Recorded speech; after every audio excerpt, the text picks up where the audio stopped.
The rejection on Mount Safa changed everything. The ruling elite of the Quraysh realized that the message of Islam was not a passing trend. It was a direct assault on their social hierarchy, their ancestral traditions, and their massive economic empire. Once the bribes were flatly refused, the leaders of Mecca unleashed a systematic campaign of persecution. But before they turned their wrath toward the vulnerable and the enslaved, they targeted the heart of the movement itself. They targeted the Prophet Muhammad, peace be upon him. The Quraysh faced a difficult political dilemma.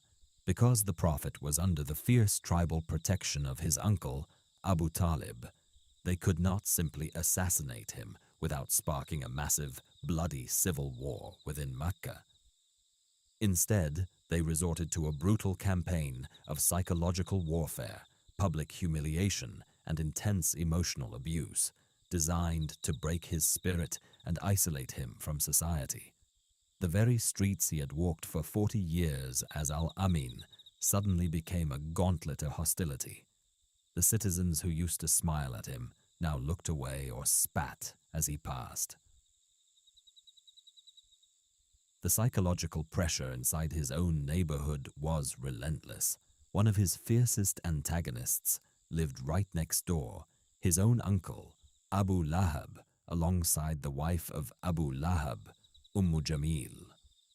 Jamil made it her daily mission to make the life of the Prophet unbearable.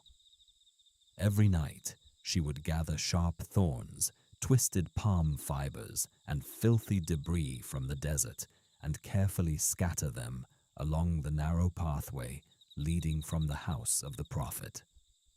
She hoped that when he stepped out in the darkness of the early morning to pray, the thorns would pierce his feet